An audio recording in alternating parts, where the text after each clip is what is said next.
So this is one example of a product using our third generation wireless HD chipset. This very small device is transmitting 1080p 60 video across our trade show room to the display over here to my right. This small device has the Gen 3 receiver chipset, which is displaying 1080p 60 video out HDMI to this TV. The source of that content is the small transmitter across the room, which is also using the Gen 3 wireless HD chipset. Well, so the wireless HD consortium, as you indicate, has been around since 2008, 2009, and the first products were introduced in 2009. Silicon Image acquired, acquired Cybeam in May of 2011, so a little over 1 year ago. And since that time, we've introduced our third generation wireless HD chipset. The products using that chipset are just now coming to market. There's a couple of adapters and notebook PCs that take advantage of the high definition video and the very low latency. This is one of the key benefits of wireless HD, that you can send a full HD 1080p 60 video signal with no delay, or virtually no delay, less than 1 frame delay. So for interactive applications like gaming and video conferencing and other interactive video, this is the only solution that can support that. So as you point out, 60 gigahertz is an in-room solution. It is not designed to go through physical barriers. Our technology, we use a antenna array with adaptive beam steering to compensate for any barriers in the room. And we have a very unique algorithm that allows us to do that in real time. And we have a demo actually outside here that I can show you later, show you it's very good performance, even in a challenging environment.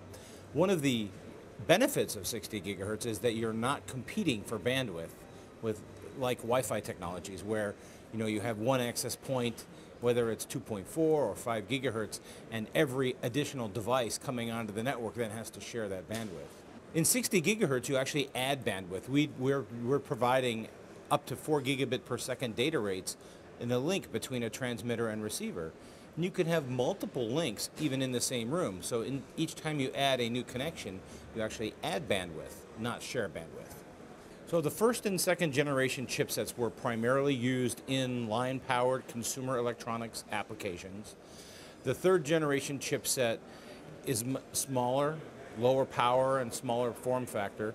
It is going into notebook computers and accessories for portable devices. Our long-term plan is to continue to reduce the power, continue to reduce the size, and to actually allow the wireless HD transmitters to be integrated eventually into tablets and even smartphones.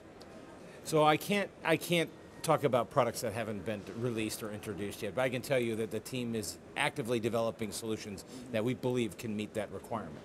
This is why we acquired the Cybeam team, because we see they have very strong technology and very unique capabilities to reduce the power consumption while still maintaining very good RF performance.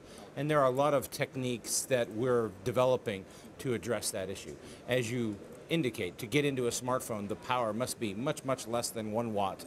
Today, the Gen 3 solution is closer to 2 watts, so it's, you have to make significant improvements to get into the smartphone type of form factor. Well, there are a lot of companies and consortia that are working on solving the problem of wireless video streaming or wireless video connectivity. And if you look at the different solutions out there, most of them today are in the 2.4 and 5 gigahertz band. You see technologies like Wi-Fi display, you see other proprietary technologies in the 5 gigahertz spectrum that are trying to solve that problem.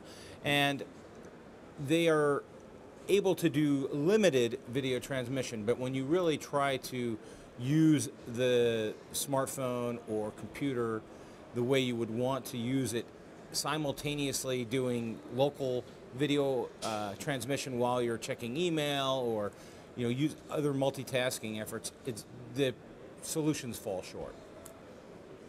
Well, so IFA as a show is really focusing more on the larger consumer electronics, makes large displays. We see certainly opportunities to work with TV manufacturers and other consumer electronic device makers to add our technology as we continue to integrate the 60 gigahertz transmitters into source devices like phones and PCs. They're going to want to add those capabilities into the larger displays. So we manufacture, Silicon Image is an IC manufacturer and an IP licensor, and so we've done that in a number of technologies, including HDMI and MHL, and I would anticipate that we will also be able to do IP licensing for wireless HD. Today our focus is on selling wireless HD chips.